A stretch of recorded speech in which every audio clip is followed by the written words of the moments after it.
যেভাবে লেখা আছে আমি সেভাবেই পড়ছি। প্রিয় রাসেল ভাই, আসসালামু আলাইকুম। আমি হুমায়রা বলছি, মিরপুর, ঢাকা থেকে। কিছুদিন আগে প্রচারিত উল্টোকরণের ঘটনা সবাই অনেক পছন্দ করেছেন। সবার কমেন্ট পড়ে তাই মনে হলো। আমারও ভালো লেগেছে ঘটনাটা। এই ঘটনাটা শুনে আমারও একটা ঘটনার কথা মনে পড়ে গেল, যেটা উল্টোকরণ কিনা জানি না। আমার কাছে মনে হলো কিছুটা সেরকমই। যদি ভুল হয় তবে লিসেনারগণ আমাকে ক্ষমা করবেন। ঘটনাটা আমি শুনেছি বেশ কিছুদিন আগে আমার এক রিলেটিভের কাছে। আমার সাথে কিংবা আমার রিলেটিভের সাথে ঘটা কোনো ঘটনা নয়, বলতে পারেন থার্ড হ্যান্ড ঘটনা। আসলে যারা ভৌতিক ব্যাপারগুলো বিশ্বাস করে তারা বোধহয় সব জায়গাতেই ভৌতিক কিছু খুঁজে বেড়ায়। আমিও তার ব্যতিক্রম নই। তাই যেখানেই যাই, সুযোগ পেলেই এইরকম ঘটনা শোনার চেষ্টা করি। ঘটনা ঘটেছে যে পরিবারের সাথে, তারা মুসলিম কিন্তু বাঙালি নয়, থাকেন অস্ট্রেলিয়ার সিডনিতে এবং তারা লেবানিজ বংশোদ্ভূত। আপনি হয়তো জানেন অস্ট্রেলিয়ায় প্রচুর লেবানিজ বসবাস করে। সেরকমই একটা ফ্যামিলি যার সাথে ঘটনাটি ঘটেছে। কথা না বাড়িয়ে চলে যাচ্ছি মূল ঘটনায়। আমার রিলেটিভ যেভাবে বলেছে আমি সেভাবেই শেয়ার করছি।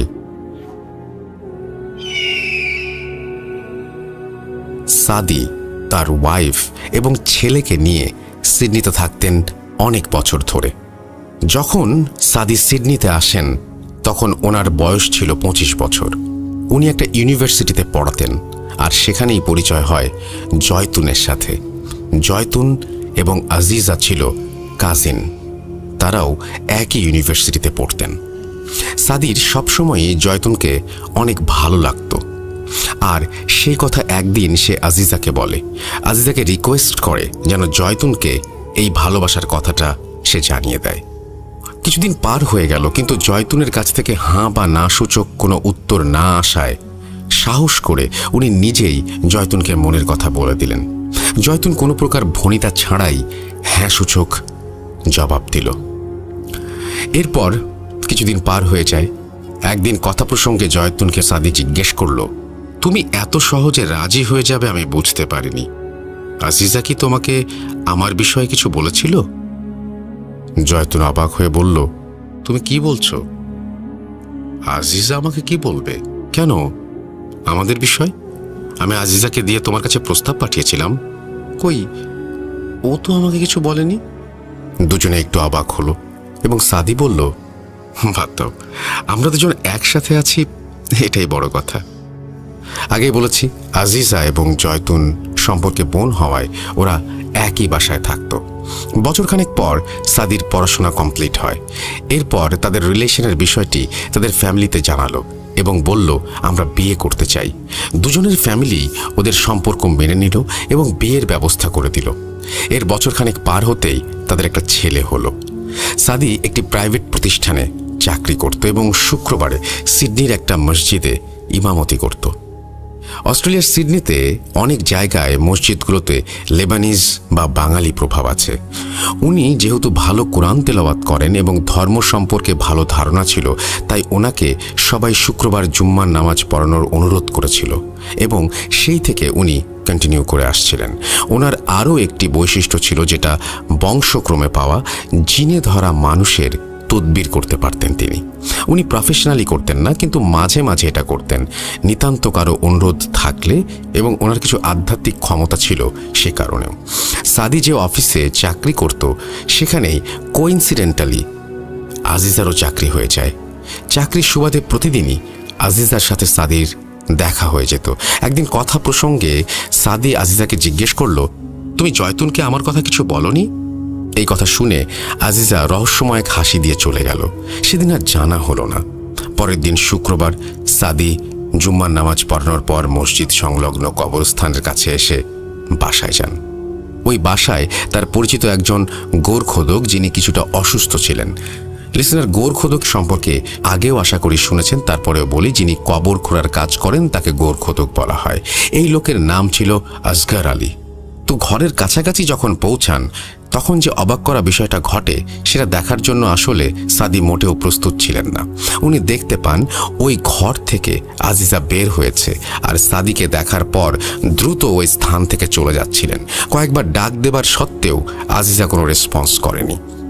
আসগরের বাসায় যাওয়াটা অস্বাভাবিক বিষয় না, বিষয়টা হলো ওই লোক সাদির পরিচিত, কিন্তু আজিজা কেন ওই লোকের কাছে গেল? উনি কালো জাদু, জিন, ভূত জাতীয় সমস্যা এবং কবর খোঁড়ার কাজ ছাড়া তো কিছু করেন না। আজিজার বিষয়ে মনে এক প্রকার শঙ্কা নিয়ে সাদি আসগরের বাসায় প্রবেশ করলেন। আসগরকে জিজ্ঞাসা করেন ওই মহিলা কি কারণে এখানে এসেছিল। প্রথমে উনি এ বিষয়ে কিছু বলতে চাননি, পরে অনেক অনুরোধ করার পর একটি কাগজ দেখান। তো সাদি যেহেতু এই বিষয়ে জানেন, তিনি সহজেই বুঝতে পারেন আজিজা কি চাচ্ছে। ভয়ানক বিষয় হচ্ছে ওখানে ওনার নিজের নাম মেনশন করা ছিল এবং মেসেজটি দিয়ে বোঝানো বা চাওয়া হয়েছে যেন তার এবং জয়তুনের সম্পর্ক ভেঙে যায়। বিষয়টি দেখে উনি খুব কষ্ট পান এবং অবাক হন। এরপর উনি আসগরকে অনুরোধ করেন, আপনাকে আজিজা যে টাকা দিয়েছে তার ডাবল টাকা দেব, আপনি এটা করবেন না। আমি আমার স্ত্রীকে অনেক ভালোবাসি। আসগর বলেন, ভাই আপনি আমাকে অনুরোধ করবেন না প্লিজ, আমি এমনিতে এটা করতাম না। আপনার প্রতি আমার অনেক শ্রদ্ধাবোধ আছে। সাদির অভ্যাস ছিল নিয়মিত ডায়েরি লেখা। ডায়েরিতে উনি লিখেছেন, আজ আসগরের বাসায় আজিজাকে দেখে খুব কষ্ট পেলাম। আমি কল্পনাও করিনি ও আমাকে ভালোবাসে, কিন্তু সন্দেহ ছিল, তবে এমন ভয়াবহ কাজ করবে এটা মানতেই পারছিলাম না। ও আমার এবং জয়তুনের সংসার ভেঙে দেবার জন্য ব্ল্যাক ম্যাজিক করার চেষ্টা করছিল। ওর সাথে কাল কথা বলতে হবে। কিছুক্ষণ পর জয়তুন রুমে প্রবেশ করে দেখল টেবিল ল্যাম্পটি জ্বলছে, কিন্তু সাদি রুমে নেই। এরপর কাছে গিয়ে ল্যাম্পটা বন্ধ করার সময় হঠাৎ চোখে পড়ল খুলে রাখা ডায়েরিটা। এরপর সে লেখাটা কৌতূহল বশত পড়ে ফেলল। সেসব কি দেখছে নিজেকে কন্ট্রোল করতে পারল না জয়তুন। প্রচণ্ড রাগ, কষ্ট, ঘৃণা কাজ করছিল তার মনের ভেতর। ওর অভ্যাস ছিল সবকিছু বাবাকে শেয়ার করা, কারণ আসলে ওর বাবা ছাড়া আর কেউ নেই। বাবা শুধু বাবাই নয়, ওর বন্ধুও, তাই সে কারণেই শেয়ার করা। স্বাভাবিকভাবে জয়তুনের বাবার মনেও প্রচণ্ড ক্ষোভের সৃষ্টি হয়। তিনি মনে মনে ভাবতে থাকেন, তুমি আমার মেয়ের ওপর কালো জাদু করেছ, আমি তোমাকে ছাড়ব না, আমি তোমার ওপর কালো জাদু করব। এরপর যেরকম প্ল্যান করেছিল সেরকম বড় একজন তান্ত্রিকের কাছে যান তারা এবং সবকিছু খুলে বলেন। তান্ত্রিক বলল, আপনি ব্ল্যাক ম্যাজিক করতে চান? আপনি যাকে ব্ল্যাক ম্যাজিক করতে চান তার চুল, নখ এবং কিছু ব্যবহৃত জিনিস নিয়ে এসে আমার সাথে দেখা করবেন। এদিকে জয়তুনের অনেক মন খারাপ দেখে ওকে এবং ছেলেকে নিয়ে বাইরে ঘুরতে যায় সাদি।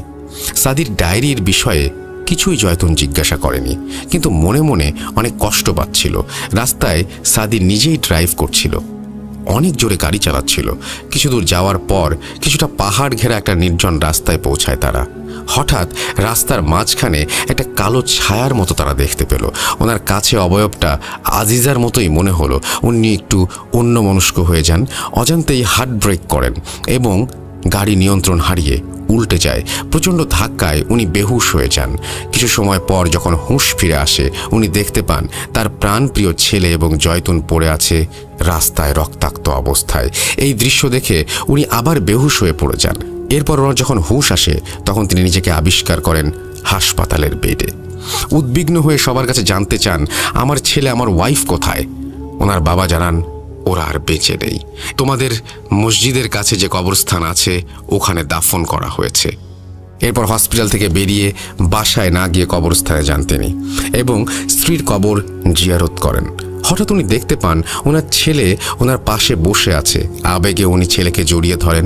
এমন সময় চোখ পড়ে আসগরের দিকে। আসগর কেমন যেন ভয়ার্ত চোখে তার দিকে তাকিয়েছিল। কাছে ডাকতে আসগর তাকে প্রশ্ন করে, ভাই আপনি কার সাথে কথা বলছেন? উত্তরে সাদি বলেন, কেন, আমার ছেলে। আসগর খুব অবাক হয়ে বলে, আপনার ছেলে তো মারা গেছে, আপনার পাশে তো কেউ নেই। আমি নিজে তার কবর খুঁড়েছি। ভাই আপনার কি হয়েছে? এরপর আসগর সাদিকে প্রশ্ন করেন, আপনি তো এসব বিষয়ে অনেক ধারণা রাখেন, আপনার কি মনে হয় আপনার ছেলে আর ভাবির মৃত্যু কি স্বাভাবিক? আমার কাছে কিন্তু মনে হয় না। আমি আপনাদের পিছনে একটি কালো ছায়া দেখতে পেয়েছিলাম, যেটা ছিল ভাবির। সাদিরও সেই কথাই মনে হচ্ছিল। আসগরের সাথে কথা না বাড়িয়ে উনি বাড়ির দিকে যাচ্ছিলেন আর মনে মনে ভাবছিলেন, তাহলে কি আজিজা অন্য কোনো মাধ্যমে কাজ করিয়েছে, যার ফলেই আমার ছেলে এবং ওয়াইফ মারা গেল? এদিকে জয়তুনের বাবা পাগল প্রায় তার একমাত্র কন্যা এবং নাতনির বিদায়ে। এবার সে দৃঢ় প্রতিজ্ঞাবদ্ধ হলো আজিজার বিষয়ে, কারণ এবার সে নিশ্চিত এ কাজ আজিজা ছাড়া কেউ করেনি। দুদিন পরেই সে তান্ত্রিকের কাছে তার চাওয়া জিনিসগুলো নিয়ে উপস্থিত হয় আর তাকে জানায় তার মেয়ে অ্যাক্সিডেন্টের ঘটনা। তান্ত্রিক বললেন, এবার কোনো জিন নয়, আপনার মেয়ে কারিনকে দিয়েই ওকে শাস্তি দেওয়াতে পারেন। যদি আপনি আজিজার এই সমস্ত জিনিসগুলো আপনার মেয়ের লাশের মুখের ভেতর দিয়ে সেলাই করে দিতে পারেন, এবং আরও কিছু রিচুয়াল আছে যেগুলো করলে পরে কারিন বসে আসবে। উনি কথা মতো সব কাজ করলেন। সত্যি কথা বলতে, একজন ইনোসেন্ট মানুষ তার আপনজন হারালে কতটা অ্যাগ্রেসিভ হতে পারে তার জলজান্ত প্রমাণ হলো জয়তুনের বাবা। তাই ভয়ঙ্কর কাজ তার মতো মানুষের পক্ষে অনেক কঠিন ছিল, কিন্তু মেয়ের মৃত্যুর প্রতিশোধের কাছে বিষয়টি নিতান্তই নগণ্য ছিল।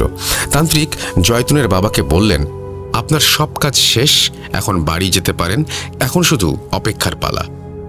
কারিনদের সম্পর্কে হয়তো কম বেশি সবাই জানেন। কারিনরা সবসময় অপেক্ষায় থাকে কখন মানুষ তাকে ডাকে এবং নিজের ঈমান নষ্ট করে। কারিনদের কাজই হচ্ছে মানুষকে ধোঁকা দেওয়া। যুগে যুগে কারিনরা ধোঁকা দিয়েছে এবং ভবিষ্যতে পৃথিবী ধ্বংস হওয়া পর্যন্ত তারা মানুষকে ধোঁকা দিয়ে যাবে। এরপর কিছুদিন পার হয়, সাদি কিছুটা স্বাভাবিক হন এবং অফিসে নিয়মিত যাতায়াত শুরু করেন। আজিজার সাথেও দেখা হয়। তিনি ওকে প্রায়ই বলতেন, কাজটা তুমি কেন করলে? আজিজা অবাক হলো আর বলল, কোন কাজ? তুমি কেন জয়তুন এবং আমার ছেলের এত বড় ক্ষতি করলে? বিনিময়ে তুমি কি পেলে? আমাকে কি পাবে বলে মনে হয়? কখনোই না। আজিজা বলল, এগুলো আপনি কি বলছেন? আমি তো কিছুই করিনি। করতে গিয়েছিলাম, কিন্তু আপনাকে দেখে অনেক বেশি লজ্জিত হয়েছিলাম, তাই আর কিছুই করিনি, এবং আসগর ভাইও আমাকে কিছু জানায়নি। আজিজা মন খারাপ করে অফিস থেকে বাসায় ফিরছিল নিজেই ড্রাইভ করে। ফেরা পথে একে টানেল পার হতে হয় তার সব সময়। আজ টানেলের ভেতর প্রবেশ করতে হঠাৎ গাড়িটা বন্ধ হয়ে যায়। বিষয়টা খুব অবাক করা ছিল, কারণ গাড়ির সব কিছুই ঠিকঠাক ছিল এবং ট্যাঙ্ক ফুল ছিল। গাড়ি তো বন্ধ হয়ে যাওয়ার কথা না। এরপর ওনার ফ্রেন্ডকে ফোন করে লোকেশনটা জানালো এবং বলল, আমাকে একটু পিক করতে পারবা? কিছু সময় পার হয়ে যায়, কিন্তু কোনো গাড়িও আশেপাশে দেখা যাচ্ছিল না যে কারো লিফট চাইবে। তবুও চেক করার জন্য যখনই ডোর খুলে বাইরে পা দিল, কেমন একটা ভারী ফিল হতে লাগলো। গা শিউরে উঠল। ভয়ে ভয়ে গাড়ির পেছনের ব্যাগডালা খুলতে যাবে, তখনই টক টক করতে করতে একটা ছোট বল এসে তার পায়ের কাছে থামলো। উনি ভয়ে ভয়ে বলল, এনিবডি হিয়ার? কোথাও থেকে কোনো রেসপন্স আসলো না। এবার বলটার দিকে তাকালো এবং বোঝার চেষ্টা করলো বলটা কেমন যেন পরিচিত লাগছে। মনে পড়ল, এটা তো জয়তুনের ছেলের বল। এটা এখানে কিভাবে আসলো? তৎক্ষণাৎ তার পায়ের আওয়াজ পেতেই মুখ তুলে তাকাতেই দেখতে পেল জয়তুনের ছেলেকে। তার সেই সুন্দর মুখটা থ্যাতলানো অবস্থায় গুটি গুটি পায়ে এগিয়ে আসছে তার দিকে। ওহ, কি ভয়ঙ্কর দৃশ্য! কোনো কিছু না ভেবে এক দৌড়ে গাড়িতে এসে দরজা লাগিয়ে দিল এবং ভয়ে কাঁপতে লাগলো এবং বলতে লাগলো, এটা আমি কি দেখলাম? হে আল্লাহ, আমাকে ক্ষমা করো। যা দোয়া জানে সব পড়তে শুরু করলো এবং দোয়া পড়তে পড়তে অজ্ঞান হয়ে পড়ল। এরপর ওনার বন্ধু এসে ওনাকে সেখান থেকে উদ্ধার করে সেন্সলেস অবস্থায়। আসলে এরকম সিচুয়েশনে না পড়লে ব্যাপারটা কতটা ভয়ঙ্কর সেটা বোঝা মুশকিল। ওই দিন থেকে এরকম ইনসিডেন্টস তার সাথে সবসময় ঘটতেই লাগলো, যা তাকে আস্তে আস্তে মানসিকভাবে বিপর্যস্ত করে ফেলল। সবসময় তার আশেপাশে জয়তুন বা তার ছেলেকে দেখতে পেত। সে সবসময় শুধু একা একা চিৎকার করে বলতো, জয়তুন, আমি তোর কোনো ক্ষতি করিনি, আমাকে ছেড়ে দে। আস্তে আস্তে আজিজা তার মানসিক ভারসাম্য হারিয়ে ফেলে এবং জয়তুনের বাবাকে বা আশেপাশে যেই আসতো তাকে আঘাত করত, এমনকি মাঝে মাঝে কামড়ে দিত। অফিস যাওয়া বন্ধ করে দিয়েছে অনেক দিন আগেই। একসময় তার চাকরি চলে যায়। সাদি কিছুই জানে না কি হয়েছে আজিজার। সে ফোন করে তার শ্বশুরকে আজিজার খবর জানায়। শত হলেও তার স্ত্রীর কাজিন এবং কলিগ। জয়তুনের বাবা জানায় তার করুণ অবস্থার কথা। শুনে সাদি আজিজাকে দেখতে যায়। এ কি হয়েছে? এ কোন আজিজা? এত ভয়ানক লাগছে কেন? তাকে দেখে যে কেউ আঁতকে উঠবে। সাদির যেহেতু এই সব বিষয়ে পূর্ব ধারণা আছে, তাই সে সহজেই বুঝে যায় কি সমস্যা। এটা যে কোনো শারীরিক অসুস্থতা নয় সেটা তার কাছে স্পষ্ট। তার উপর কালো জাদু করা হয়েছে। ওই দিন সে বাসায় ফিরে আসে আর পরের দিন সে আসগরকে নিয়ে ওর কাছে যায়। সাদি দোয়া পড়ে জিন হাজির করে।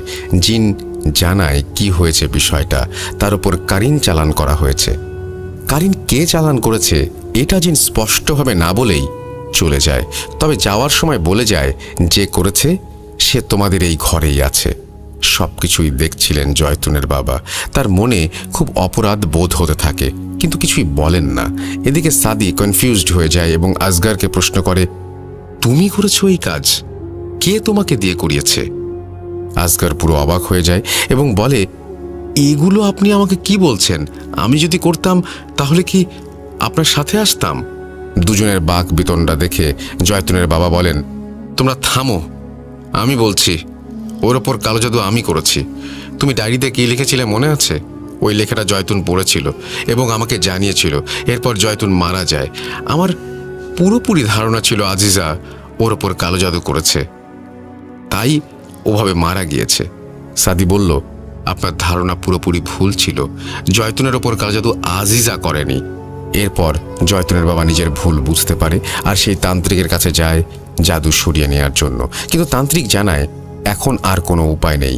কারিন তাকে পুরোপুরি ক্যাপচার করে ফেলেছে, আর সরানো সম্ভব না।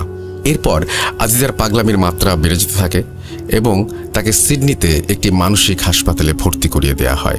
জানা যায় ওখান থেকে কোনো এক রাতে সবার চোখকে ফাঁকি দিয়ে আজিজা কোথাও চলে গেছে। ঘটনার এন্ডিংটা সবসময় আনন্দের হয় না, এটারও তাই। কালো জাদু যে সবসময়ই মানুষের জীবন তছনছ করে দেয়, এখানেও তার ব্যতিক্রম নয়। সব রহস্যের উত্তর পাওয়া গেলেও একটা রহস্যের জট অজানাই রয়ে গেল। সেটা হলো, কেনই বা সাদি ওই দিন রাস্তায় আজিজাকে দেখতে পেয়েছিল? জয়তুনের অ্যাক্সিডেন্টটা কি স্বাভাবিক ছিল, নাকি তার ওপর কালো জাদু করা হয়েছিল? যদি করা হয়েই থাকে তাহলে কে করেছে? এই প্রশ্নটা লিসেনারদের কাছে ছুড়ে দিলাম। জানি না কেমন লেগেছে আমার ঘটনাটা আপনার এবং লিসেনারদের কাছে। যদি সামান্য ভালো লেগে থাকে প্রচার করবেন আশা করি। আমাকে গোলাম রাব্বি প্রায় সবসময়ই লিখতে বলেন, কিন্তু আমার কাছে মনে হয় আমি গুছিয়ে লিখতে পারি না। ভূত.com-এর রোমান, সাবিত, তুষার ভাই আরও যারা আছেন তারা সবাই অনেক সুন্দর করে গুছিয়ে লেখেন। তাদের লেখা দেখলে বা শুনলে সাহস পাই না। এবারে লেখাটা অ্যাডমিন সেজুতি আপুর জন্য লিখলাম। এই বলে তিনি তার নাম দিয়েছেন হুমায়রা বিনতে কবির, এবং থ্যাংক ইউ ভেরি মাচ আপনার এই ঘটনাটি পাঠানোর জন্য। এবং আমি বিশ্বাস করি যে আপনাদের কাছেও এরকম ঘটনা অসংখ্য রয়েছে, সেই ঘটনাগুলো আমাদের কাছে পাঠিয়ে দিন। আমরা অপেক্ষায় আছি আপনাদের ঘটনার। আমাদের ইমেল অ্যাড্রেস তো আপনাদের জানাই আছে, তারপরে আরও একবার মনে করে দিই, আমাদের ইমেল অ্যাড্রেস হচ্ছে russell.booth.com@gmail.com। আপনার নাম, ঠিকানা এবং ফোন নাম্বার সহ দ্রুত পাঠান আপনার ঘটনা। আমরা অপেক্ষায় থাকলাম। আমরা আশা করছি যে আমাদের ফেসবুক পেজটা আপনারা ভিজিট করবেন। এবং এই যে ঘটনাটা, এই ঘটনাতে আমারও কিছু প্রশ্ন রয়েছে।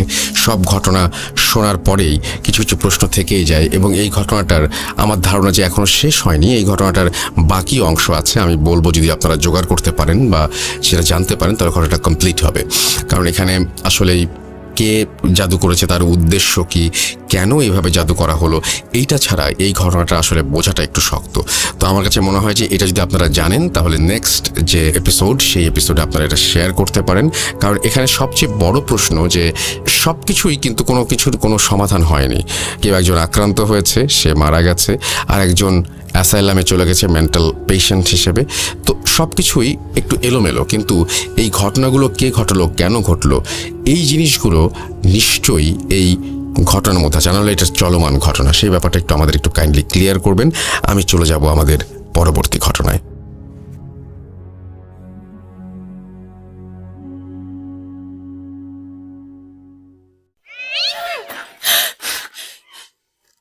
আজ আবার শুনতে পাচ্ছেন শব্দটা? ভয়ের আরেক নাম ভূত.com with Russell। যেভাবে লেখা আছে আমি সেভাবেই পড়ছি। আসসালামু আলাইকুম রাসেল ভাই ও ডিয়ার লিসেনার্স, আমি মোহাম্মদ সাবিত আলম লিখছি ময়মনসিংহ বিভাগ থেকে। আমি বর্তমানে ভূত.com-এর একজন মডারেটর হিসেবে কাজ করছি। আজ আমি নতুন একটি ঘটনা নিয়ে আবারও আপনাদের মাঝে ফিরে এসেছি। ঘটনাটি আমি যার কাছ থেকে শুনেছি তিনি আমার কোচিংয়ের একজন কলিগ ছিলেন। বলে রাখা ভালো যে 2017 সাল থেকে ময়মনসিংহের কোনো এক কোচিং সেন্টারে আমি পার্ট টাইম টিচার হিসেবে জয়েন করি। সেখানেই ওনার সাথে আমার পরিচয় হয়। ওনার নাম প্রকাশে আপত্তি থাকায় আমি ওনার নাম রাশেদ হিসেবে ব্যবহার করছি। 2019-এর পর কোনো এক কারণে কোচিং ছেড়ে দিই আমি। রাশেদ ভাইও কিছুদিন পর কোচিং ছেড়ে ঢাকায় চলে যান, কিন্তু ওনার সাথে আমার যোগাযোগ ছিল। উনি ভূত.com-এর বড় একজন ফ্যান। আমি মডারেটর হবার পর আমাকে উনি বলেছিলেন যে উনি যখন ময়মনসিংহে আসবেন আমাকে ওনার লাইফের একটি ঘটনা বলবেন।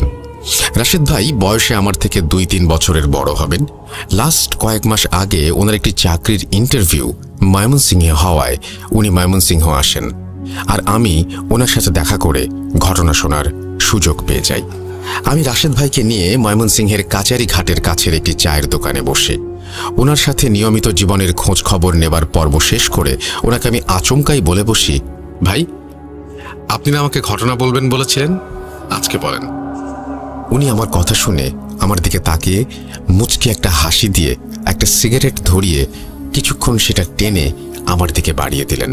আমি ওনার কাছ থেকে সিগারেট নিয়ে টান দিতে যাব, তখনই উনি বলতে শুরু করলেন ওনার জীবনের এক কালো অধ্যায়। রাশেদ ভাইয়ের ঘটনা উনি আমাকে যেভাবে বলেছেন আমি সেভাবে লেখার চেষ্টা করছি।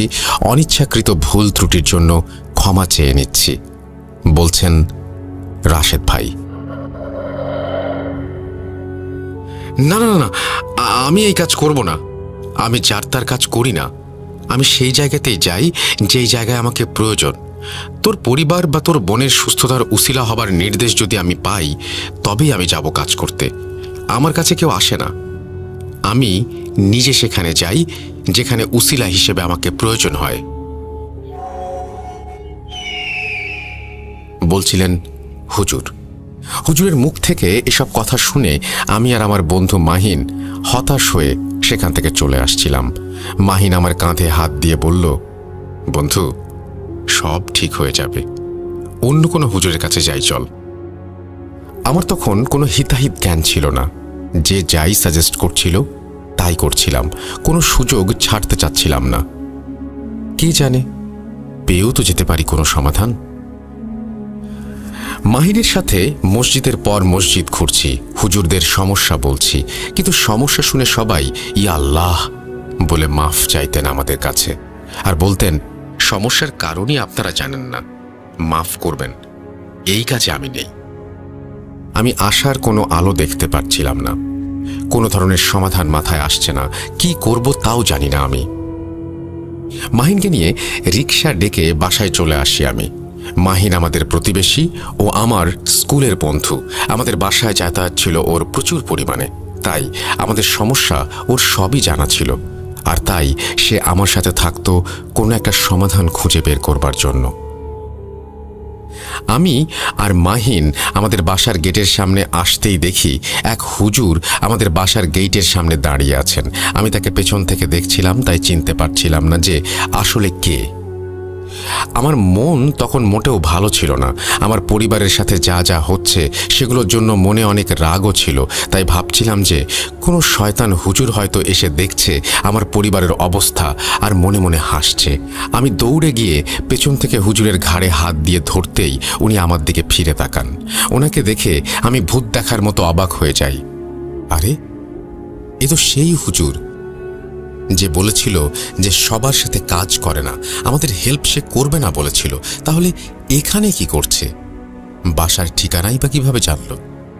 আমি হুজুরের দিকে তাকিয়ে প্রশ্ন করলাম, আপনি এখানে কি চাই?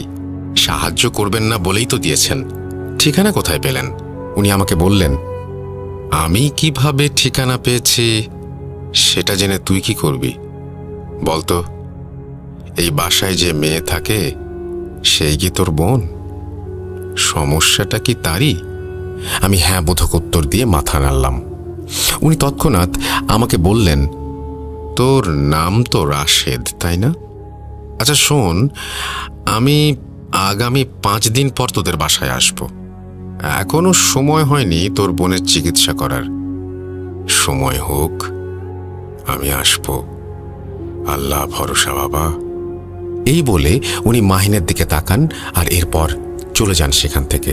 আমি ওনাকে পেছন থেকে ডাকতে থাকি, আরে হুজুর, হুজুর কোথায় যান? 5 দিন পর কেন আসবেন? আরে ভণ্ড নাকি, টাকা খাবার ধান্দা। আমার কথা শেষ হতে হতে হুজুর আস্তে আস্তে দূরে চলে যেতে লাগলেন।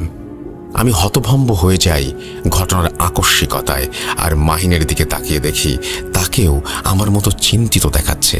এরপর আমি আর মাহিন যে যার বাসায় চলে যাই। রাতের বেলা বাসায় ঢুকতেই আম্মু আব্বুর রুমে গিয়ে ওনাদের বলি যে এখনো কোনো সমাধান পাইনি। সেই হুজুরের কথা আম্মু আব্বুকে বলিনি, কারণ আমার মনে হয়েছে লোকটা পাগল। হয়তো আমাদের পিছু নিয়েছিল, তাই ঠিকানা জেনে গেছে, আর এখন হয়তো টাকা খাবার ধান্দা করছে আমাদের অসহায়ত্বের সুযোগ নিয়ে। আম্মু আব্বুর সাথে কথা বলে আমি আমার ভাগ্নে অর্থাৎ আমার বোনের ছেলেকে কোলে নিয়ে আমার রুমে চলে এলাম। আমার ভাগ্নের বয়স প্রায় 2.5 বছর, কিন্তু সে প্রায়ই তার মায়ের আদর থেকে বঞ্চিত। ভাগ্নেকে কোলে নিয়ে আমি আমার রুমে পায়চারি করছিলাম আর ভাবছিলাম যে কি হবে আমাদের আর আমার বোনের পরিবারের, আর আমার ভাগ্নটারই বা কি হবে। ভাবতে ভাবতে দেখি আমার ভাগ্নে ঘুমিয়ে গেছে আমার কোলে। ভাগ্নেকে আমি রুমে দিয়ে এসে আমার বোনের রুমের দরজার সামনে দাঁড়াই। দরজাটা লক করা, কিন্তু কেন? বোনের রুমের দরজার ভেতর থেকে খুব ভারী গলার আবছা আওয়াজ পাচ্ছিলাম, তোর ক্ষমতা আছে আমাকে ধরে রাখার? সময় চলে আসছে, আর কিছুদিন বাকি। এরপর আবার শুনতে পেলাম হালকা গলার আওয়াজ, ইনশাআল্লাহ তোর সব ধোঁকা থেকে মুক্তি দেবেন আল্লাহ। এরপরেই আপুর রুমের থেকে চিৎকারের আওয়াজ শুনি আমি। মনে হচ্ছে কেউ যেন কাউকে এতই মারছে বা টর্চার করছে যে ব্যথায় সে এভাবে কাতরাচ্ছে আর চিৎকার করছে। আমি আপুর রুমের দরজা খুলে আপুর রুমের লাইট জ্বালাতে গিয়ে দেখি আপু বিছানায় ঘুমাচ্ছেন। যদিও এই সমস্যা নতুন নয়, তারপরও আবারও অবাক হয়ে আমি ভাবতে থাকি, শব্দগুলো তাহলে কে করলো এতক্ষণ? আপু তো ঘুমাচ্ছে। ভাবতে ভাবতে আমি আপুর পাশে গিয়ে বসি, ওনার মাথায় হাত বুলিয়ে দিচ্ছিলাম, আর ওনার পাশেই বিছানায় হেলান দিয়ে ঘুমিয়ে গিয়েছিলাম প্রায়। তখনই হঠাৎ আমার দম আটকে গেল, আর কেউ আমার বাম কানের কাছে ফিসফিস করে বলতে লাগলো, 5 দিন, 5 দিন ওকে আসতে বারণ কর, না হলে তোর বোনের মতো অবস্থা করব। এরপরেই আমার ডান কানে শুনতে পেলাম, ভয় পেও না। এরপর আমার দম ফিরে আসছিল, আর যে আমার ডান কানে কথা বলছিল মনে হচ্ছিল তার শ্বাসকেও রোধ করে রেখেছে। সে খুব স্ট্রাগল করতে করতে বলছিল, আল্লাহ, আল্লাহর ওপর ভরসা রাখো, কিচ্ছু হবে না। এরপর আমি আমার গলায় একটি হাতের তীব্র চাপ অনুভব করতে পারি, আর চোখ খুলে দেখি আপু ঘুমিয়ে, কিন্তু ওনার হাত আমার গলায়। উনি ঘুমন্ত অবস্থাতেই আমার গলা টিপে ধরেছেন। ঠোঁট দিয়ে আওয়াজ বের হচ্ছিল, মরণ আসলে মানুষ কি করে দেখবি, এইভাবে চিৎকার দেয় যখন তার শরীরের রূহ শরীর ছেড়ে দেয়। এই বলে আপু রুমে থাকা অবস্থায় এমন চিৎকার দিলেন যে আমার কানের পর্দা ফেটে যাচ্ছিল। এরপর আমি বিছানা থেকে লাফিয়ে উঠে দেখি আমার আপু এখনো ঘুমে, আর চারপাশে সব কিছু স্বাভাবিক। আমি আপুর মাথায় হাত বুলিয়ে দেই আর রুম থেকে বেরিয়ে আসছিলাম। এমন সময় আপু পেছন থেকে বলল, কি কেমন দেখলি? মজা না? বল, মজা না? আমি এই কথা শুনে পেছন ফিরে তাকাতেই দেখলাম আপু বিছানায় বসে, আর উনি যখন কথা বলছিলেন ওনার মুখ থেকে কিছু ধোঁয়ার মতো বের হচ্ছিল, যার গন্ধ এত বেশি বাজে ছিল যে আমি জায়গায় দাঁড়িয়ে বমি করে ফেলি, মেঝেতে বসে পড়ি। এরপর আপু আস্তে আস্তে আমার দিকে এগিয়ে আসলেন আর আমার সামনে দাঁড়িয়ে বললেন, ঠিক এইভাবে তোর রূহ তোর ভেতর থেকে টেনে বের করে ফেলবো।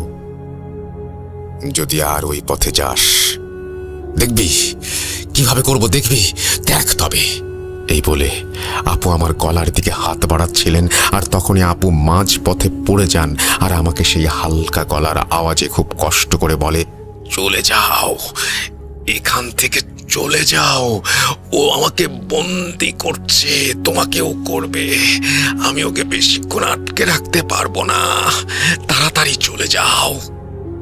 আমি আমার শরীরের সমস্ত শক্তি দিয়ে মেঝে থেকে উঠে রুমের বাইরে বেরিয়ে যাব বলে ঠিক করি, কিন্তু নিজের বোনকে এমন অবস্থায় দেখে আমি রাগে, দুঃখে আর কষ্টে আপুর সামনে গিয়ে ওনাকে দাঁড় করাই, আর ওনার দুই কাঁধে হাত দিয়ে ঝাঁকি দিয়ে বলি, কি চাস তুই শয়তান? আল্লাহকে ভয় কর, ওনার ক্রোধকে ভয় কর, জাহান্নামী, তুই কি চাস? এই কথা শুনে আপু একেবারে নিস্তেজ হয়ে দাঁড়িয়ে রইল। আমি ওনাকে এভাবে নিশ্চুপ দাঁড়িয়ে থাকতে দেখে ভয় পেয়ে একটু পিছিয়ে যেতে নিলে আপু আমার হাত ধরে আমাকে জড়িয়ে ধরেন আর বলেন, আগে শরীর চাই, পরে রুহ, আগে তোর বোনেরটা, পরে তোরটা, এরপর তোর মা বাবার। আমাকে জাগিয়ে অনেক ভুল করেছে ও, আমাকে কেন ডাকলো? আমি এবার সব শেষ। আপু কথাটা শেষও করতে পারেনি, তার আগেই উনি আমাকে ছেড়ে দেন আর আমার থেকে দূরে সরে গিয়ে হালকা আওয়াজে বলেন, চলে যেতে বললাম না তোকে? চলে যা, ও তোকে বন্দি করার আগে চলে যা। এরপর আমার আর কিছুই মনে নেই। এরপর আমার ঘুম ভাঙল পরদিন সন্ধ্যায়। ঘুম থেকে উঠে দেখি আমি নিজের বিছানায় শুয়ে আছি আর আমার আম্মু আমার পাশে বসা। আমি আম্মুকে গতকাল রাতের কথা বললে আম্মু কান্না করতে শুরু করে দেন আর বলতে থাকেন, রাশেদ, তুই গতকাল রাতে তোর ঘরেই ছিলি, তুই এতক্ষণ আমাকে যা বললি, সকালে তোর বোন আমাকে সেইগুলোই বলল, কিন্তু তার ভাষ্য মতে রাতের বেলা সে তোর ঘরে এসেছিল, তুই ওর ঘরে যাসনি, আর তুই নাকি ওর সাথে ওই সব কথা বলেছিস যা তুই শুধুমাত্র আমাকে তোর বোনের নামে বললি, আর তুই দুই রকম আওয়াজে নাকি কথা বলছিলি। সকালে উঠে আমি দুজনকেই দুজনের রুমের দরজার সামনে অজ্ঞান অবস্থায় পেয়েছিলাম। বল বাবা, আমি কাকে বিশ্বাস করব? আম্মুর এই কথা শুনে আমি আম্মুকে সান্ত্বনা দিয়ে বললাম যে আপুর সমস্যাটা মনে হয় আমার মাঝেও আসছে আস্তে আস্তে, জলদি কিছু একটা করতে হবে আমাদের। এরপর আমি দেখি যে মাহিন আমার রুমে ঢুকলো। মাহিন আমাকে বলল, চল, একজন নতুন হুজুরের সন্ধান পেয়েছি, সেখানে যাই। মাহিনের কথা শুনে আমি আর কোনো কিছু না ভেবে শার্ট পরে মাহিনের সাথে চলে যেতে লাগলাম। সারাদিন না খেয়ে থাকার ফলে বাইরে বেরিয়ে দোকানে বসে 2-3টা পুরি খেয়ে আবার সেই হুজুরের কাছে গেলাম। হুজুরের কাছে গিয়ে আমার খুব অস্বস্তি বোধ হচ্ছিল, কারণ ওনার গায়ে টুপি পাঞ্জাবি থাকলেও ওনার চেহারাটা কেমন যেন রুক্ষ আর অমানসিকতায় ভরা ছিল। উনি আমাকে দেখে বললেন, মাহিন আমাকে সব বলেছে, তোর বোনের সমস্যা শেষ হবে। আসলে ওকে কালো জাদু করা হয়েছে, সেটা কাটাতে হলে আমাকেও এইভাবে কিছু কাজ করতে হবে, তাই আমার কিছু জিনিস লাগবে। একটা মোমবাতি, তোর বোনের ছবি, তার ব্যবহার করা কাপড় আর তার সম্পূর্ণ নাম সহ তোমাদের বাসার সামনের এক মুঠো মাটি। আমি ওনাকে বললাম আমি সব কিছু দিতে রাজি আছি, কিন্তু আমার বোনের ভালো হওয়া চাই। এরপর উনি উদ্ভট একটা হাসি দিয়ে বললেন,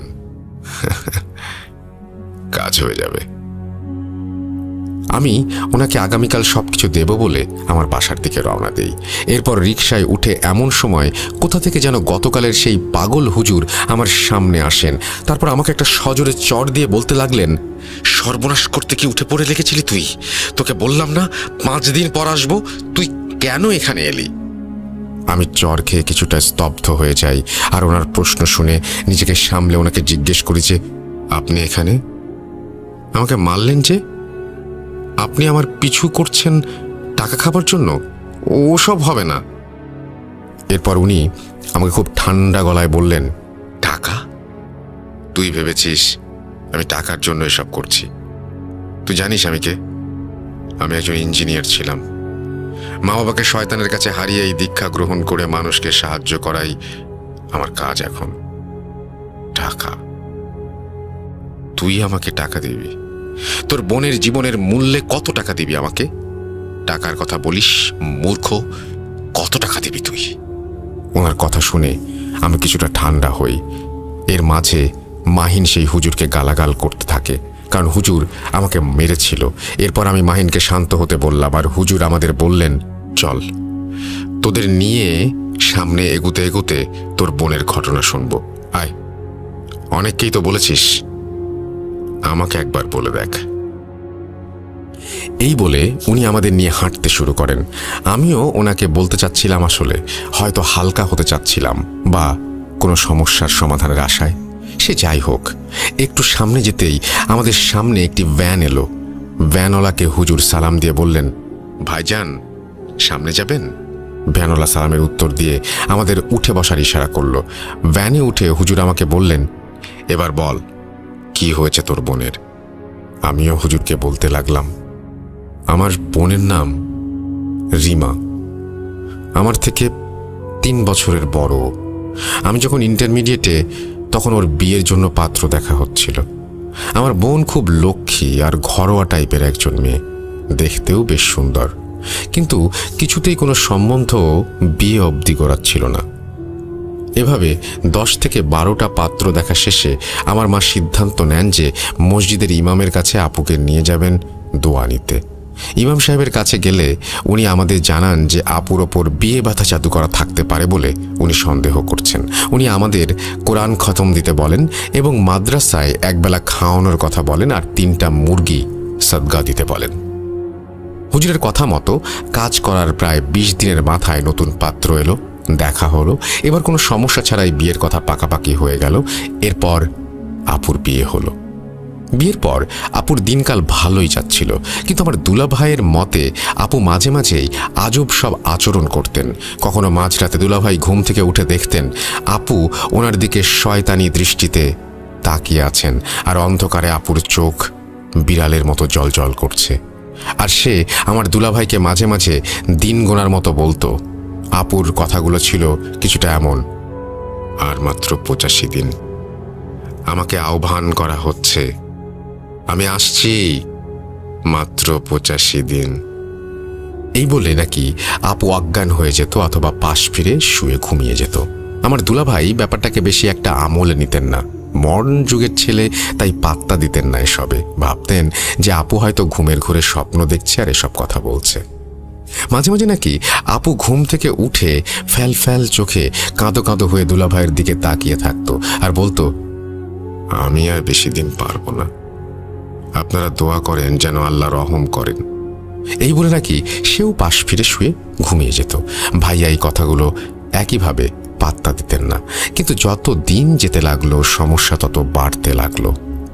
একদিন রাতের বেলা আমার দুলাভাইয়ের ফ্যামিলির সবার ঘুম ভাঙলো দুলাভাইয়ের বড় ভাইয়ের ছেলের চিৎকারে। তার চিৎকার শুনে সবাই ঘুম থেকে উঠে তাকে খুঁজতে থাকে, কিন্তু কোথাও খুঁজে পাওয়া যায় না। অনেক খোঁজার পর তাকে বাসায় না পেয়ে এলাকার আশেপাশে খুঁজে আপুর শ্বশুর বাড়ি ফিরলেন। তখন দেখলেন যে ওনার নাতি ডাইনিংয়ের মাঝে অচেতন হয়ে পড়ে আছে, আর তার মাথার মাঝে বড় করে কালো তিলক আঁকা। এরপর তাকে উঠানো হলো আর তাকে বিছানায় নিয়ে তার জ্ঞান ফেরানো হলো। সবাই তখন ওর কাছে দাঁড়িয়েছিল। সে ঘুম থেকে উঠেই আমার আপুকে দেখে জোরে চিৎকার দিয়ে কাঁদতে লাগলো। ওকে শান্ত করে সবাই যখন জিজ্ঞেস করলো যে কেন সে কাঁদছে আর কোথায় বা সে গিয়েছিল, উত্তরে সে গুছিয়ে কিছু বলতে পারেনি, কারণ তার বয়স তখন 10-এর বেশি নয়। খুব ঘুম পেয়েছিল। অগোছালো তার কথাগুলো যদি সাজানো হয় তবে তার মানে দাঁড়ায় যে রাতের বেলা বাথরুমে যাবার দরকার হলে সে বাথরুমে যাবে বলে উঠতে চাচ্ছিল। আর তখনই আমার আপু তার সামনে কোথা থেকে যেন চলে আসে।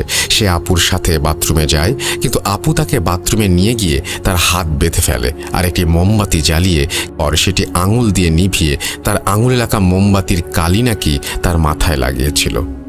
আর তাকে নাকি বলেছিল, কোরবানি বৃথা যাবে না, এই বয়সে কোরবানি হবি, তোর ভাগ্য খুব ভালো, আয়, যাস না, কোথায় নিয়ে যাচ্ছিস ওকে, চলে আয়, আয় দিয়ে যা বলছি। কতদিন এভাবে পারবি? আয় বলছি। আপুর মুখে সব শুনে নাকি সে চিৎকার দিয়ে বাথরুমেই পড়ে যায়, কিন্তু সেখান থেকে ডাইনিয়ে কিভাবে গেল তা সে জানে না। এরপর সবাই আমার আপুর দিকে প্রশ্নবোধক চিহ্ন মুখে তাকালে দুলাভাই আমার আপুকে ডিফেন্ড করার জন্য বললেন, আরে বাচ্চা যখন চিৎকার করলো তখন আমি আর রিমা দুজন মিলে একসাথে ঘুম থেকে উঠে ওকে খোঁজা শুরু করলাম না? তোমরাও তো দেখেছ, বাচ্চা হয়তো কোনো স্বপ্ন দেখেছে। দুলাভাইয়ের এই কথা শুনে কেউ কোনো প্রত্যুত্তর দিতে পারেনি। এরপর এক শুক্রবারে আমার দুলাভাই বাসায় ছিলেন। উনি মাগরিবের ওয়াক্তে মাগরিবের নামাজ পড়তে দাঁড়িয়ে গেলেন রুমে, আর বিছানায় আমার আপু ঘুমাচ্ছিলেন। ভাইয়া নামাজ পড়া শুরু করতেই নাকি আপুর ঘুম ভেঙে যায় এবং সে ভাইয়াকে ধাক্কা দিয়ে জায়নামাজ থেকে ফেলে দেয়। এরপর ভাইয়া নিজেকে সামলে নেন আর মেঝে থেকে উঠে আপুকে সজোরে চর মারতে গিয়ে দেখেন আপু সেখানে নেই, বরং আপু বিছানাতেই ঘুমাচ্ছেন। এই দেখে ভাইয়ার মনে কিছুটা সন্দেহ হয় আর উনি আবার নামাজ পড়তে বসেন, কিন্তু আশ্চর্যজনকভাবে কোনোভাবেই উনি সূরা ফাতিহা মনে করতে পারছিলেন না। কোনো সূরাই যেন ওনার মাথায় আসছিল না, কিন্তু কিছুক্ষণের মাঝেই উনি নিজেকে হালকা আর স্বাভাবিক ফিল করেন আর সূরাও মনে পড়ে যায়। ভাইয়া কোনো রকমে ফরজ নামাজ শেষ করে রুম থেকে বেরিয়ে চলে যান এবং আপুর শ্বশুর বাড়িকে বিষয়টা জানান। ওনারা ওনাদের এলাকার মসজিদের হুজুরের সাথে যোগাযোগ করলে হুজুর জানান যে নতুন বিয়ে শাদী হলে মাঝে মাঝে খারাপ নজর পড়ে মানুষের ওপর। উনি এরপর দুলাভাইদের বাসায় গিয়ে বাসা বন্ধ করে দিয়ে এসে আপুকে পানি পড়া তেল পড়া দিয়ে চলে যান। পরের দিন রাতে হুজুর আবার দুলাভাইয়ের বাসায় আসেন আর আম্মুকে বলেন, আপনার ছেলের বউয়ের ওপর একটা কালো ছায়া আছে, কিন্তু কি সেটা কেন আপনার ছেলের বউয়ের ওপর বুঝতে পারছি না। আসলে আমি কবিরাজ নই তো, তাই এসব বিষয়ে খুব বেশি জ্ঞান নেই আমার। তবে আমি কিছু কাজ করে দিচ্ছি, দেখেন যদি সমাধান হয় তবে আল্লাহর মেহেরবানি। এই বলে উনি আপুর ব্যবহারের সমস্ত কাপড় নিয়ে আসতে বলেন এবং প্রত্যেকটা কাপড়ের কোণার অংশ একটু একটু করে পুড়িয়ে দেন এবং এক বালতি পানি পড়ে সেখানে কাপড়গুলো ধুইয়ে দিতে বলেন। এরপর যাবার সময় হুজুর বাড়ি বন্ধ করে দিয়ে যান। সমস্যার সমাধান হয়ে যায়। আপুর আর কোনো সমস্যা হচ্ছিল না, ভালোভাবেই দিন কাটছিল আপুর। অনেক দিন কেটে যায় মাঝখানে। আমরা এর মাঝে খবর পাই যে আমি মামা হতে যাচ্ছি, অর্থাৎ আমার আপু প্রেগন্যান্ট। এই খুশির খবর শুনে একদিন আমি ভাবলাম আপুর শ্বশুর বাড়ি ঘুরতে যাব। এই ভেবে আমি ব্যাগ গোছানো শুরু করে দিলাম। সেই সময় মাহিন আমাদের বাসায় আসে আর আমি ঘুরতে যাব শুনে সেও আমার সাথে যেতে চায়। আসলে মাহিন আমার বন্ধু কম, ভাই বেশি ছিল, তাই আমি রাজি হয়ে যাই আর মাহিনকে নিয়ে আপুর ওখানে বেড়াতে যাই। আমি আর মাহিন কয়েকদিন আপুর বাসাতেই থেকে যাই। সব কিছু একেবারে ঠিকঠাক ছিল। 6 থেকে 7 দিন আপুর বাসায় থেকে আমি আর মাহিন ফিরে আসি। আসার সময় আপু আমার আর মাহিনের জন্য নতুন জামা কাপড় গিফট করেন আর মাহিনের বোনের জন্য এক সেট কানের দুল গিফট করেন। আমি ফিরে আসার কিছুদিন পর থেকে আপু অসুস্থ হতে লাগলেন। উনি নাকি প্রায় পেটে ব্যথা অনুভব করেন, কিন্তু মুখ দিয়ে 2-3 বার উহ বের করার সাথে সাথে নাকি ব্যথাটা গায়েব হয়ে যেত। যদিও প্রেগনেন্সিতে বিষয়টা খুব আনইউজুয়াল না, আপু বলতেন এই ব্যথা অন্যরকম ব্যথা। উনি ব্যথায় কাতরাতেন আর বলতেন কেউ আমার শরীরে সুই ফুটাচ্ছে। এতটুকু বলার পরেই ওনার ব্যথা হঠাৎই নাই হয়ে যেত। আস্তে আস্তে আপুর ডেলিভারির ডেট চলে আসে আর আপু আমাদের বাসায় চলে আসেন। আসলে আমার আপু আমার আম্মুর কাছে থাকতে চেয়েছিলেন ওনার ডেলিভারির সময়।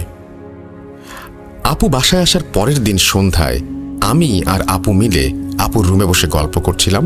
তখন মাহিন আমাদের বাসায় আসে এবং সে আমার সাথে যোগ দেয়। এরপর আমার আর মাহিনের সামনেই আপু আমার গলা টিপে ধরেন। হঠাৎ বলতে থাকেন, অনেক দিন অপেক্ষা করতে হলো, তোর কোনো দোষ নেই। আসলে খুব রেগে আছি তো, তাই তোকে মেরে সেই রাগ আমি ঠান্ডা করব। এই এই তুই আবার এসেছিস, চলে যা বলছি, চলে যা। এই বলে আপু আমার গলা টিপে ধরে। আমার চারপাশ যেন অন্ধকার হয়ে যাচ্ছিল। এরপর আমি আমার কাঁধে মাহিনের ধাক্কা অনুভব করতেই আমার চোখের আলো ফিরে আসে আর আমি নিঃশ্বাস ফিরে পাই। আমি মাহিন আর আপুর দিকে তাকিয়ে দেখি সবকিছুই স্বাভাবিক, কিন্তু আমি আমার গলায় তখনও ব্যথা অনুভব করছিলাম। মাহিন আমাকে বলে, কিরে রাশেদ, কথার মাঝে কি ভাবছিলি? আজ যাই রে, পড়া আছে, দেরি হলে আম্মু অনেক বকবে। এরপর আমাকে আর আপুকে বিদায় দিয়ে মাহিন বাসায় চলে যায়। আমি এরপর বাথরুমে গিয়ে আয়নায় দেখি আমার গলায় আঙুলের ছাপ স্পষ্ট। আমি কিছুতেই মিলাতে পারছিলাম না যে কি থেকে কি হয়ে গেল আমার সাথে।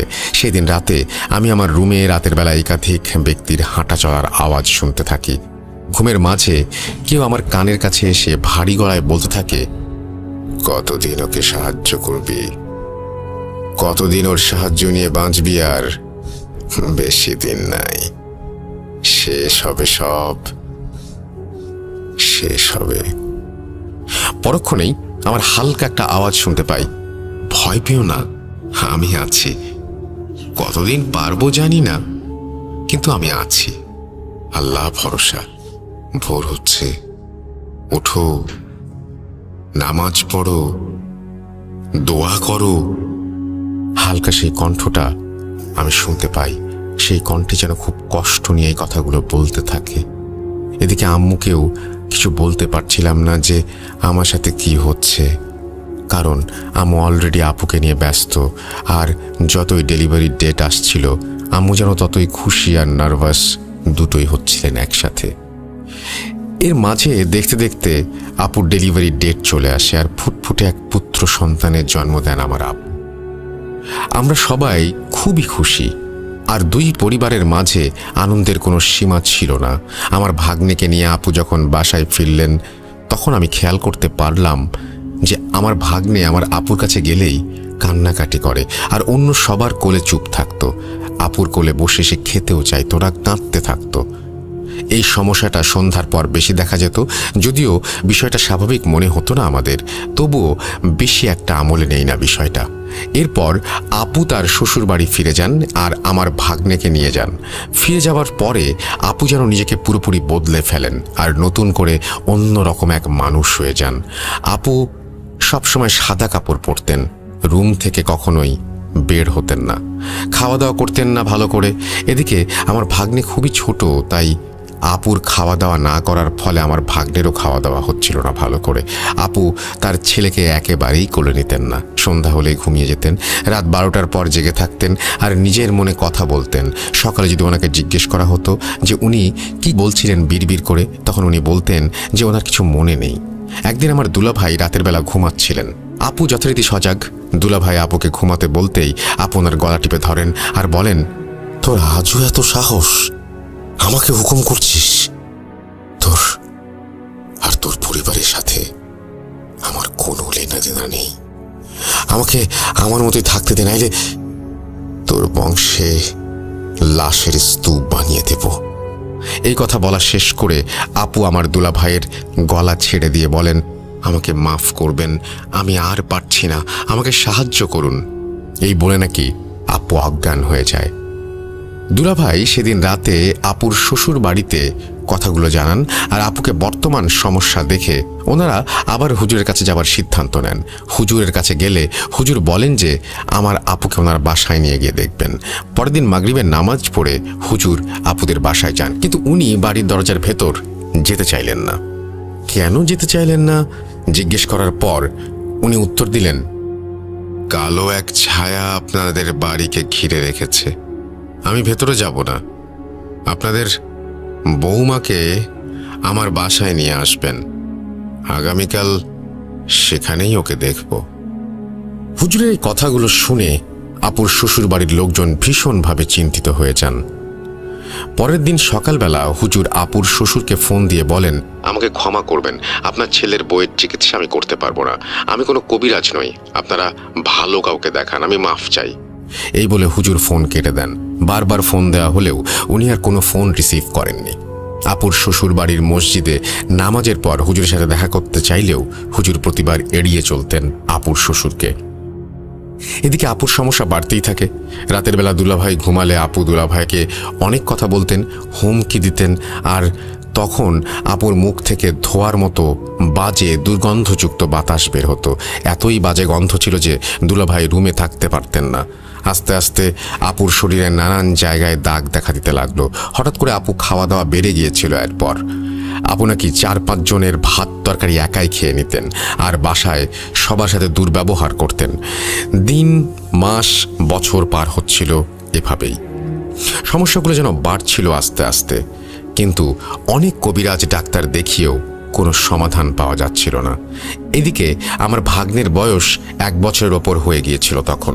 একদিন রাতের বেলা যখন আপুর বাসায় রান্না হচ্ছিল, তখন নাকি আপু রান্নাঘরে গিয়ে ওনার শাশুড়ি আর ভাবিকে বলছিলেন, রান্না হয়নি? আরে রান্না করে কি হবে, দেখ কিভাবে খেতে হয়। এই বলে আপু নাকি কাঁচা মুরগির মাংস খেতে যাচ্ছিলেন। মুরগির একটা মাংস মুখে দেবার সময় আপুর শাশুড়ি আর ভাবি দেখলেন আপুকে যেন অদৃশ্য কিছু ধাক্কা দিয়ে ফেলে দিল, মানে মাংসটা খেতে দিল না। এরপর আপু মেঝেতে পড়ে গিয়ে বলতে লাগলেন, আপনাদের দোহাই লাগে, বাবার বাড়িতে পাঠিয়ে দিন আমাকে, ওখানেই সব সমাধান হবে, আমাকে সাহায্য করুন। এই বলেই আপু জ্ঞান হারান। এরপর আপুকে বাড়ি নিয়ে যাওয়া হয়। বাড়ি আসার পর আপু ওনার ছেলের জন্য পাগল হয়ে গিয়েছিলেন। ছেলেকে ছাড়া এক মুহূর্ত থাকবেন না বলে জানান, এবং এও জানান যে শ্বশুর বাড়িও আর যাবেন না। অগত্যা আমার ভাগ্নেকেও নিয়ে আসা হয় বাড়িতে। বাসায় আসার পর আপু আর আমার ভাগ্নের সাথে আমার আম্মু ঘুমাতেন। আম্মু ঘুমাতেন বললে ভুল হবে, আম্মু আসলে রাতের বেলা জেগে জেগে ওনাদের দুজনকে পাহারা দিতেন। এদিকে রাত জাগতে জাগতে আম্মুর শরীরও খারাপ হয়ে যাচ্ছিল আস্তে আস্তে। আপু যেন আস্তে আস্তে একেবারেই বদলে গেলেন। কেউ ওনার কাছে গেলেই তেড়ে আসেন, থুতু ছেটাতেন, আর একেবারেই নামাজ পড়তেন না। ওনারা সামনে কাউকে নামাজ পড়তে দিতেন না। এদিকে হুজুর, কবিরাজ দেখানো চলছিল, তখনও কিন্তু কেউ কোনো সমাধান দিতে পারছিল না। 2 থেকে 1 দিন ভালো, তো পরে আবার সেই সেম অবস্থা। অনেক ভণ্ড মানুষের পাল্লাতে পড়েছি তখন আমরা, বিপদে পড়লে যা হয় আর কি। এর মাঝে আমাদের বাড়ির একদিকের দেয়াল নষ্ট হয়ে যাওয়ায় আমরা রাজমিস্ত্রি এনে সেটা ঠিক করি এবং রুম বড় করার জন্য দেয়ালের দৈর্ঘ্য বাড়িয়ে কাজ করতে শুরু করি। এই কাজ করতে কিছুদিন সময় লাগে। বাসা মেরামতের পরে যেন আপুর সমস্যাগুলো রোজকার হতে থাকলো। উদ্ভট সব কথা বলতেন, যা বোঝা আমাদের কষ্টসাধ্য ছিল। একদিন আম্মু আর আপু আমার ভাগ্নেকে রাতের বেলা পাহারা দিচ্ছিলেন। এমন সময় আম্মুর চোখ লেগে আসে আর আম্মু শুনতে পান একটা হালকা আওয়াজ আম্মুকে বলছে, মা ওঠেন, তাড়াতাড়ি ওঠেন, আপনার নাতিকে বাঁচান, আমি আর পারছি না কিছু করতে, ওঠেন ওঠেন। এরপর আমার আম্মু ঘুম থেকে জেগে উঠে দেখেন আমার আপু আর আমার ভাগ্নে বিছানায় নেই। আম্মু চিৎকার করে আমাদের জাগান, আর আপু তার বাচ্চাকে খুঁজে পাওয়া যায় বাথরুমে। আপু বালতিতে পানি ভরে আমার ভাগ্নেকে প্রায় ডুবিয়ে ফেলেছিলেন। আর এই দৃশ্য দেখে জলদি আপুকে ধরে তার হাত থেকে বাচ্চাটাকে নিয়ে চলে আসি, আর আপুকে ধরে তার রুমে নিয়ে যেয়ে লক করে দেই। এদিকে আমাদের চিৎকারে মাহিনদের বাসা থেকেও হেল্প করার জন্য সবাই ছুটে আসে। এরপর আমি আর মাহিন হুজুর আর কবিরাজ খুঁজতে লাগলাম। খুঁজতে খুঁজতে ক্লান্ত আর পারছি না। আমাদের কি হবে আপনিই বলুন। আমার কথা শেষ হলে আমি দেখলাম আমাদের বহনকৃত ভ্যান গাড়িটি আমার বাসার সামনে দাঁড়িয়ে আছে। আমি আর মাহিন আশ্চর্য হয়ে গেলাম। এতক্ষণ সময় ধরে কথা বলছি আর ভ্যান গাড়ি একেবারেও মনে হলো না যে কোন মোড়ে বাঁক নিয়েছে। সোজা পথেই মনে হচ্ছিল ভ্যান চলছিল। সোজা পথে তাহলে কিভাবে বাসায় এলাম? আমাদের দেখে হুজুর মুচকি হাসলেন আর বললেন, আমি বলবো না তুই বা তোরা আমাকে বিশ্বাস কর, কিন্তু আমার যা কাজ আমি তা করেই যাব। চল তোদের বাসায় যাই। এই বলে আমাদের বাসায় আসতে চাইলেন। এদিকে অনেক দেরি হয়ে গেছে বিধায় মাহিন তার বাসায় চলে যেতে চাইছিল, কিন্তু হুজুর বললেন, না তুই যেতে পারবি না, তুই সবকিছু সাক্ষী, তোকে তো থাকতেই হবে। এরপর আমার অনুরোধে মাহিন বাসায় আসতে রাজি হলো। অবশেষে হুজুরকে নিয়ে আমরা বাসায় ফিরলাম। হুজুর আব্বুর সাথে দেখা করলেন আর আমার বোনের দরজার সামনে কিছু একটা পড়লেন, আর ওনার সাথে থাকা ব্যাগ থেকে একটি সাদা চক বের করে আপুর রুমের দরজার সামনে দাগ দিয়ে দিলেন।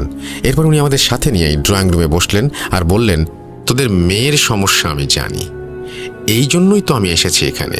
আমি ঘুরে বেড়াই আর যেখানে আমাকে দরকার হয় আমি সেখানে নিজেই চলে যাই। কেউ ডাকলেও আমি যাই না। তোদের মেয়ের সমস্যা শুনবি? আমরা সবাই অধীর অপেক্ষা করছিলাম হুজুর কি বলেন সেটা শোনার জন্য।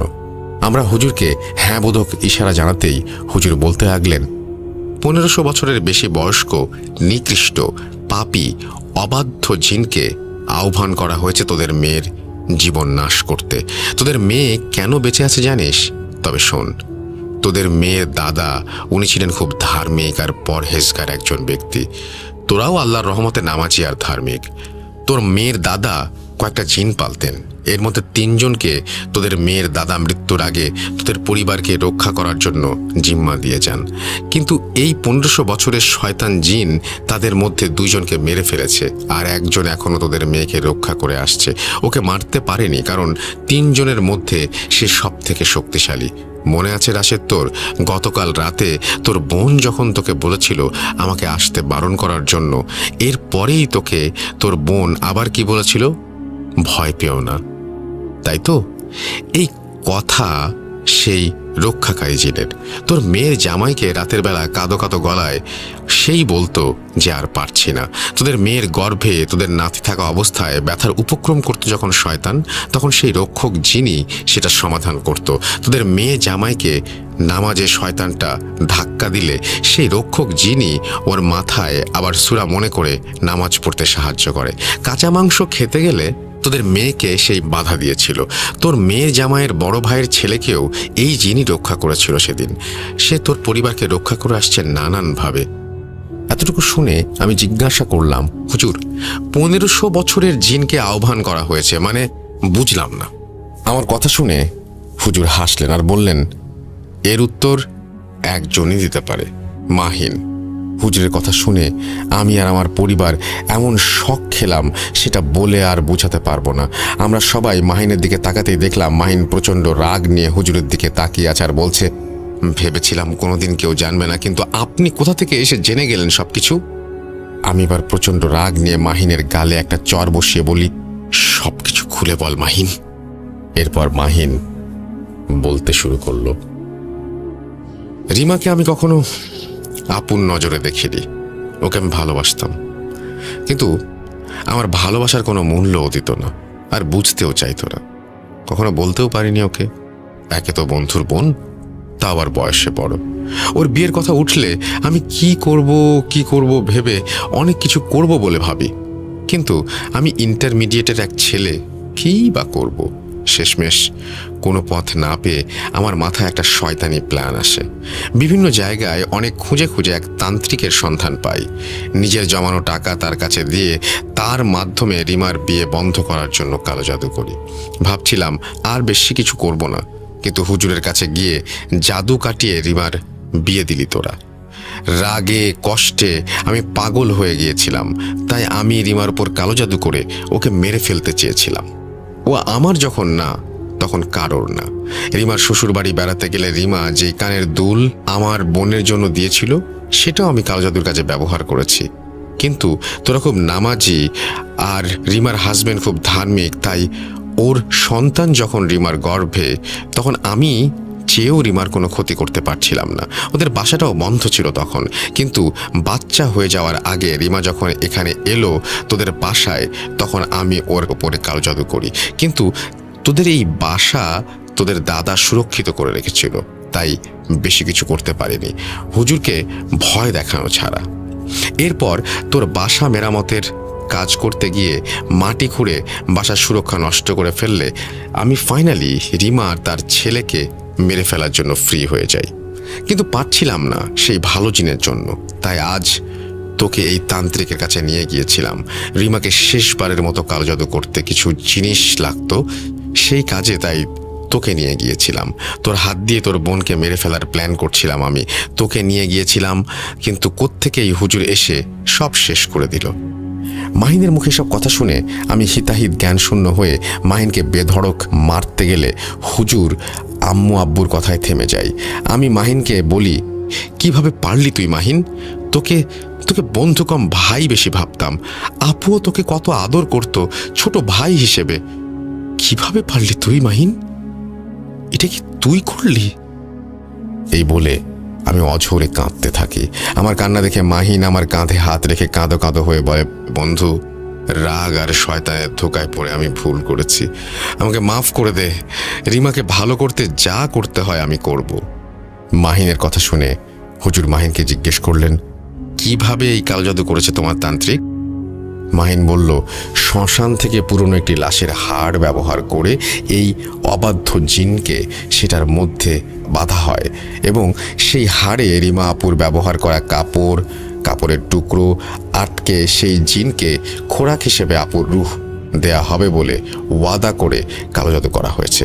আর এই জাদু যেন আর না কাটানো যায় সেজন্য হাড়টাকে একটি মাটির কলসিতে ভরে কলসিটি পানিপূর্ণ করে নদীতে ফেলে দেয়া হয়েছে। মাহিনের কথাগুলো শুনে হুজুর বললেন, মানে না মেরে যাবে না? আচ্ছা, এখনো সময় হয়নি, আমি 4 দিন পর এসে এর সমাধান করার চেষ্টা করব, বাকিটা আল্লাহর ইচ্ছা।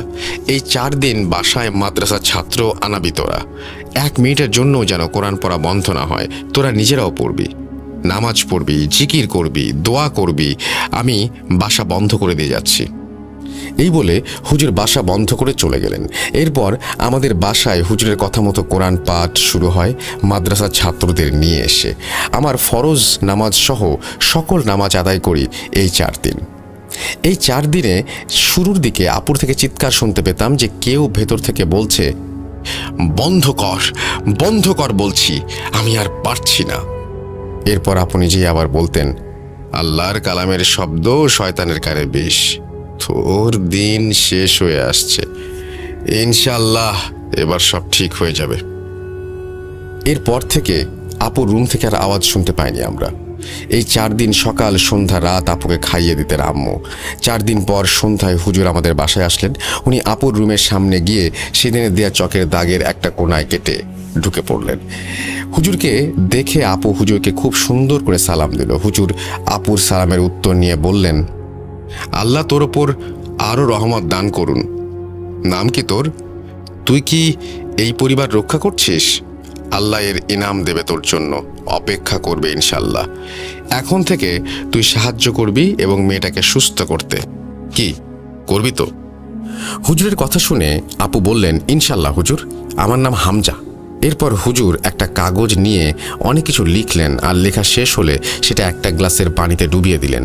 এরপর দোয়া পড়ে পানিতে ফু দিয়ে কাগজটা বের করে আমাদের হাতে দিয়ে বললেন, এই কাগজ এমন জায়গায় পুঁতে দিয়ে আসতে হবে যেখানে সন্ধ্যার পরেও অন্ধকার থাকে না। কোনো না কোনো কোল থেকে আলো সেই জায়গায় গিয়ে পড়ে, সেখানে পুঁতে দে। কিন্তু কোথায় পুঁতে দিলি সেটা কাউকে বলবি না, কাউকে না, আমাকেও না। হুজুরের কথা শুনে আমার আব্বু কাগজটা পুঁতে দিতে চলে গেলেন। আমার আব্বু রুম থেকে বের হতেই আমার আপু নড়ে চড়ে বসলেন আর হুজুরকে বলতে লাগলেন, তোরা কত ভীতু আর কত অসহায়, কতজন মিলে আমাদের বিরুদ্ধে লড়ছিস। দেখ কত ক্ষমতা যে এতজন মিলেও আমাকে হারাতে পারছিস না। রুহু যদি নিতে না পারি তাহলে কাউকে না কাউকে আমি মারবই। এই কথা শুনে হুজুর বললেন, আমরা এতজন নই, আমরা আল্লাহর রহমতের আশায় সবাই একটাই দোয়া করছি, এই মেয়ের সুস্থতা। হতে পারি অনেকজন উপস্থিত আমরা, কিন্তু আমাদের দোয়া একটাই, আর এই একটা দোয়ার কাছেই তুই হারবি। এরপর আব্বু ফিরে এসে গ্লাসে থাকা পানি আপুকে খাইয়ে দেন। আপু পানি কিছুতেই খাবেন না। অনেক মানা করলেও এই 4 দিনের কাজে আপুর ভেতর সেই শয়তান অনেকটাই দুর্বল হয়ে গিয়েছিল। তাই আপুকে আমরা সহজেই পানি খাওয়াতে পেরেছিলাম। আপু নাকি খাওয়ার পর হুজুর কিছু দোয়া পড়ে আপুর গায়ে ফু দিলেন আর বললেন, তুই আছিস হামজা, কালো যত জিনিসগুলো বের করে দে। এরপর আপু অঝরে বমি করতে লাগলেন। বমির সাথে চুল আর কাপড় বের হচ্ছিল। বমি করে আপু অজ্ঞান হয়ে যান। হুজুর আপুর হাতে একটা তাবিজ বেঁধে দিলেন। বললেন, এই কালো জাদুর আসল জিনিস সেই লাশের হাড়, সেটা আর পাওয়া সম্ভব না। তাই তোদের মেয়ে সেই কালো জাদুর মাঝে একটা দেয়াল তৈরি করে দিলাম। দেয়ালটা এই তাবিজ আর এই কাগজে যেটা পুঁতে আসলি সেটা বানিয়ে দিলাম। মেয়ের ভেতর থেকে কালো জাদুর জিনিস বের করা হয়েছে, জিন ভর করতে পারবে না। আর যতদিন এই দেয়াল আছে মনে রাখবি এই তাবিজ যেন খোলা না হয়, আর ওই কাগজ যদি ওখান থেকে বের করে ফেলা হয় আর কিছুই করা সম্ভব হবে না। যা, আল্লাহর দয়ায় এখন থেকে তোদের মেয়ে সুস্থ, আর তোরা চাইলে হামজা তোদের সাথে থাকবে, নইলে ওকে আমি নিয়ে যাব। আমরা হুজুরকে বলি, যেহেতু দাদু আমাদের পরিবারকে রক্ষা করার জন্য জিন ডেকে গেছেন, তাহলে হয়তো এর কোনো কারণ আছে। তাই আমরা হামজাকে আমাদের রক্ষক হিসেবে থাকতে বলি, কিন্তু তার অস্তিত্ব যেন আমরা না বুঝি সেই শর্তও তাকে দেই। এরপর আমরা হুজুরকে জিজ্ঞাসা করি মাহিনকে নিয়ে কি করা উচিত। হুজুর আমাদের বললেন, দেখ, বান্দা তার ভুল বুঝতে পারলে আল্লাহও তাকে ক্ষমা করে দেন। ওর পাপের শাস্তি আল্লাহ ওকে দেবেন। তোরা চাইলে ওকে মাফ করে দে, ভুল করেছে ও। এই বলে হুজুর আমাদের বাসা থেকে চলে যান। এর একটু পর আপুর জ্ঞান ফিরে আসে এবং আপুকে আমরা সব কিছু জানাই। মাহিনের করা এই কাজ আপু বিলিভ করতেই পারছিলেন না। এরপর থেকে মাহিনের সাথে আমার সম্পর্ক একেবারে শেষ হয়ে যায়। আমি আর আব্বু মিলে সেই তান্ত্রিকের সাথে দেখা করতে গিয়েছিলাম, যার কাছে মাহিন আমাকে নিয়ে গিয়েছিল, কিন্তু তাকে আর সেখানে পাইনি। এরপর মাহিনের মা বাবাকে সব ঘটনা জানালে ওনারা রাগে আর লজ্জায় এলাকা ছেড়ে কোথাও চলে যান এবং আর কখনো ফিরে আসেননি। এরপর আল্লাহর রহমতে আপু শ্বশুর বাড়ি চলে যান এবং আমার ভাগ্নেটাও এখন ভালো আছে। সব মিলিয়ে আমরা এখন ভালো আছি আলহামদুলিল্লাহ। জানো সাবিত, এই ঘটনা যাকেই বলি কেউ বিলিভ করে না, বলে এমন কিভাবে সম্ভব। আসলে যে সয় সেই জানে কতটা যন্ত্রণা। এতক্ষণ এখানে বসে আসলে বানিয়ে বানিয়ে এত কিছু বলা সম্ভব কিনা সেটা মানুষ বুঝতে চায় না। যাই হোক, তোমার যদি মনে হয় ভূত.com-এ শেয়ার করবা তাহলে করতে পারো, কিন্তু পরিবারের ইনফরমেশন দিবা না, যেহেতু এখানে আমার ও আমার বোনের ফ্যামিলি জড়িত। এরপর আমি রাশেদ ভাইকে জিজ্ঞেস করি সেই হুজুরের কথা, সে কোথায় আছে তাও জিজ্ঞেস করি। উনি আমাকে বললেন যে এরপর হুজুরকে আর কখনো দেখা যায়নি, বা যেখানে হুজুরের সাথে দেখা করেছিলেন ওনারা সেখানেও হুজুরকে আর পাওয়া যায়নি। হয়তো অন্য কোনো সমস্যার সমাধান করতে অন্য কোথাও চলে গেছেন উনি। এই বলেই রাশেদ ভাই ওনার ঘটনা শেষ করেন। ঘটনা শুনে আমি আর রাশেদ ভাই সিগারেট খেতে খেতে বাস স্ট্যান্ডে চলে যাই। রাশেদ ভাইকে বাসে উঠিয়ে দিই, আমি আমার বাসায় রওনা হই। রিকশায় বসে সিগারেট খেতে খেতে ভাবছিলাম, মানুষের জীবনে কি কোনো ধরনের ঘটনা নেই? কারো কারোর সাথে মিল থাকে, আবার কারো ঘটনা একেবারেই আলাদা। ঘটনাটি শুনে আমার খুব ভালো লাগায় আমি ভূত.com-এ শেয়ার করলাম। পড়ে শোনালে খুশি হব।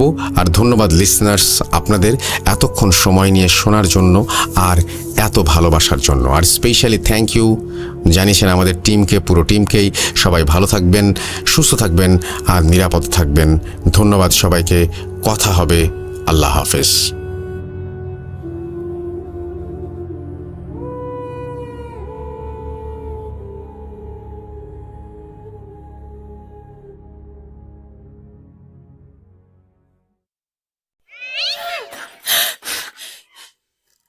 আজ আবার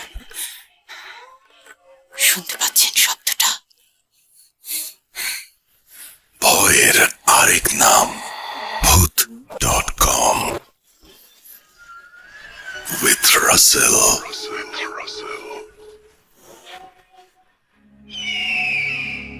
হ্যালো রাসেল ভাই, আশা করছি আপনি ভালোই আছেন। আমি সোহাগ চক্রবর্তী যশোর থেকে বলছি।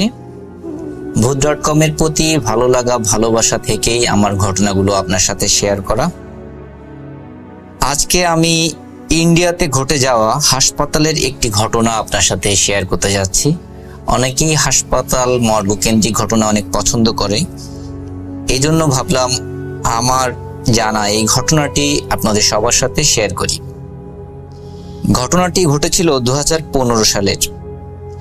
আমার এক পরিচিত লোক তার ছেলেকে নিয়ে চিকিৎসার জন্য ইন্ডিয়াতে গিয়েছিল।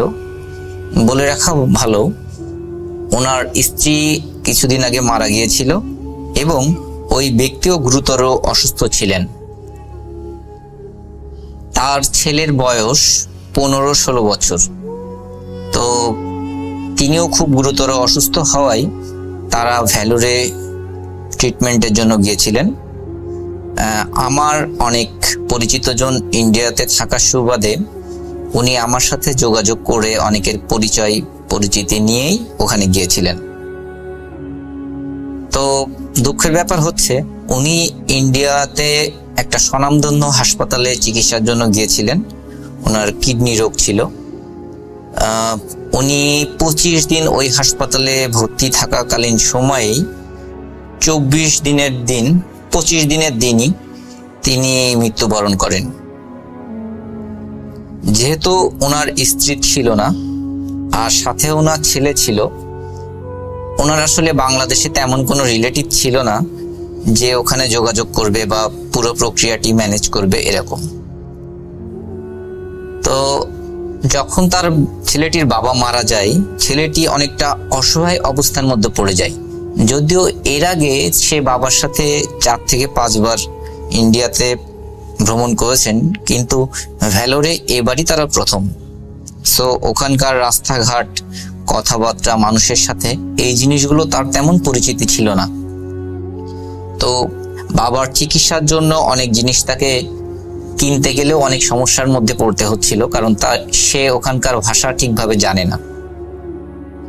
এমন অবস্থায় তার বাবা যখন মারা যায়, সে চরম হতাশার মধ্যে পড়ে এবং বুঝতে পারে না সে কি করবে। একে তো সে একটা বড় শোক, একটা ধাক্কার মধ্যে পড়েছে, তার বয়স অনেক কম, তারপরেও সে সম্পূর্ণ অপরিচিত একটি জায়গা।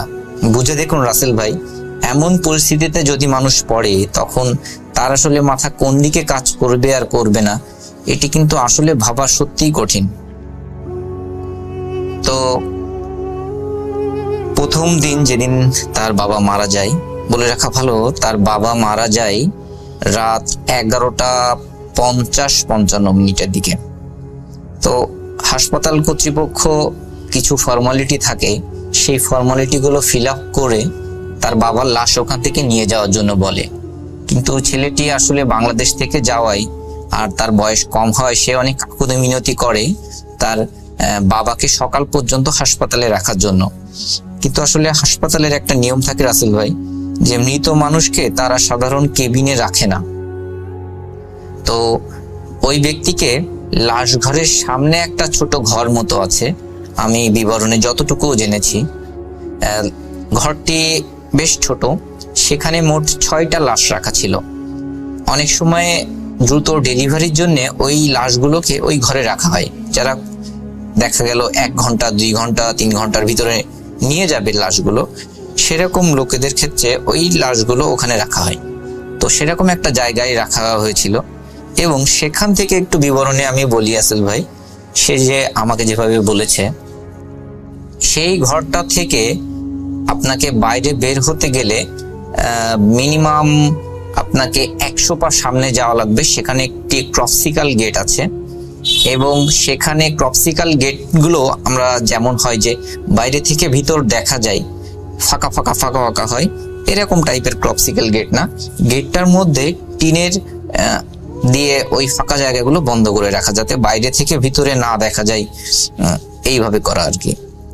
তো ওই ছেলেটি তার বাবাকে, সে কোথায় থাকবে এটা বুঝতে পারে না প্রথম। তো সে অনেক বেশি কান্নাকাটি করায় বা বাবাকে জড়িয়ে ধরে থাকায়, যখন ওয়ার্ড বয়রা ওই লাশটি ওখানে এনে রাখে, সে কোনোভাবেই ওখান থেকে যেতে চায় না। তখন ওখানকার ওয়ার্ড বয়রা তাকে অনেক নেওয়ার চেষ্টা করলেও পারে না। সে বলে, যাই হোক না কেন, আমি আমার বাবার সাথেই থাকবো। আসলে তো রাসেল ভাই, যতই মারা যাক, সে তার বাবাই।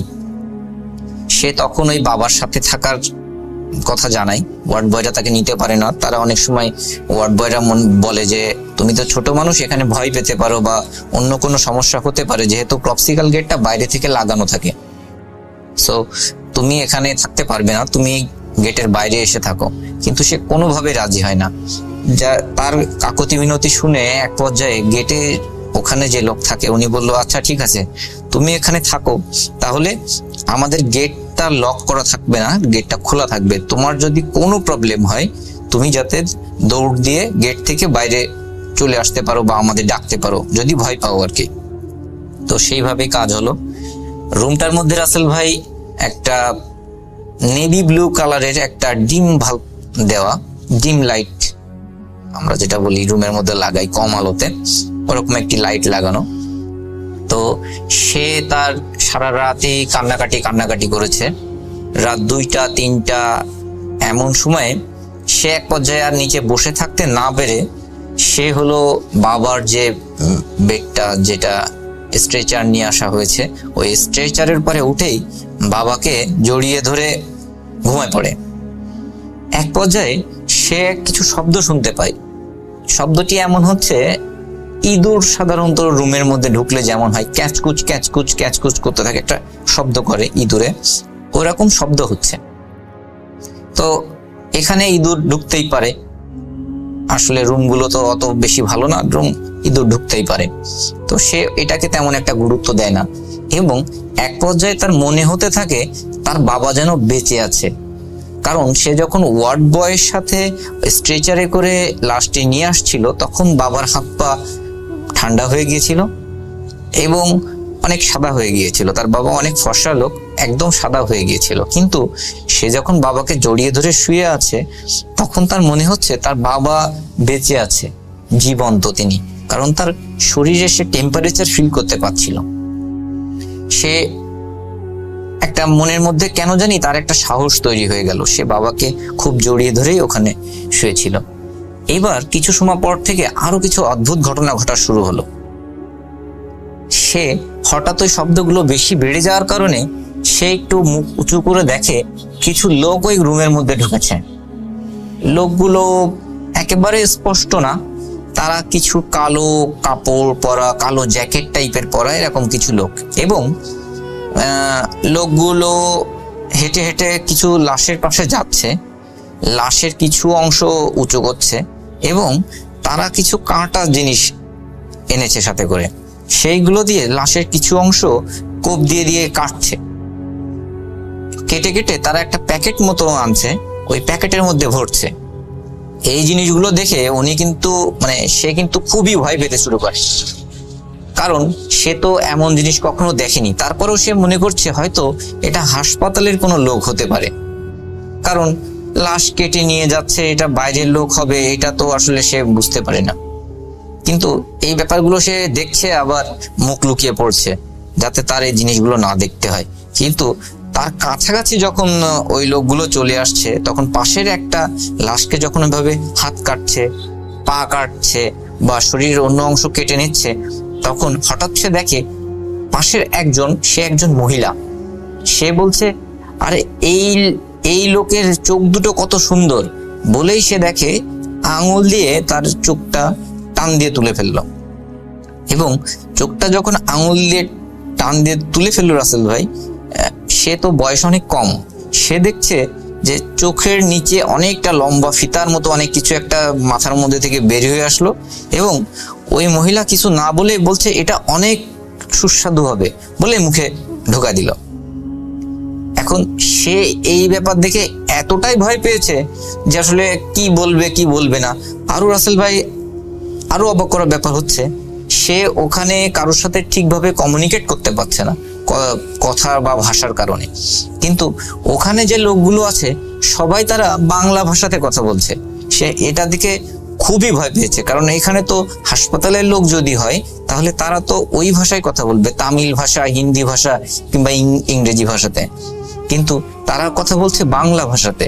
এবং চোখ উঠায় সে গালের মধ্যে ঢুকায় সেটা খেয়ে খাচ্ছে, খুব বলছে হ্যাঁ খুব ভালো খেতে, এটা ভালো, ওইটা ভালো, এইভাবে নিচ্ছে। অনেকটা খাচ্ছে তারা, অনেকটা তারা প্যাকেটে ঢুকাচ্ছে। এখন এই পর্যায়ে একটা টুইস্ট আছে রাসেল ভাই। ওই যে আমি প্রথমে বলছিলাম ছেলেটা প্রথম যখন বাবার বুকের পরে উঠে চিন্তা করলো যে বাবা জীবন্ত, একটা সাহস ফিল হলো, এই ব্যাপারটা আরো পরে ইন্টারেস্টিং হয়ে যায়। সে যখন ভয় পেতে থাকে এবং বাবাকে জোরে চেপে ধরে তখন তার বাবার একটা হাত তার গায়ের উপর দিয়ে এসে পড়ে। একদম আমরা এক হাত দিয়ে যদি কাউকে জড়িয়ে ধরি, ঠিক যেভাবে জড়িয়ে ধরা হয় সেইভাবে জড়িয়ে ধরে।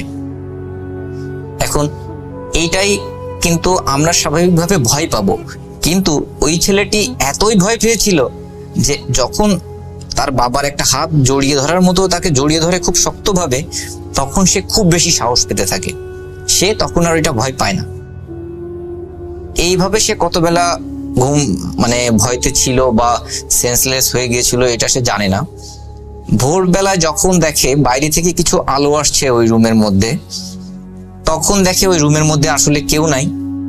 আর তার বাবার হাত কিন্তু ওইভাবে আর ধরে নেই, হাত কিন্তু আবার সোজা হয়ে গেছে। সে আসলে যতটা ভয় পেয়েছিল ওই সময়, কিন্তু পরবর্তীতে সে অনেকটাই বেশি অবাক হয় যেটা কি হলো আমার সাথে। তখন সকাল হলে সে বাইরে গিয়ে ওয়ার্ড বয় যারা ওখানে 2-1 দিন কথা বলে যাদের সাথে মোটামুটি পরিচিত হয়েছিল তাদের সাথেই বলে ঘটনাটি এরকম। তখন ওয়ার্ড বয়রা বলে যে আসলে তোমার বয়স কম বলে তোমাকে আমরা ওখানে রাখতে চাচ্ছিলাম না, এই কারণেই।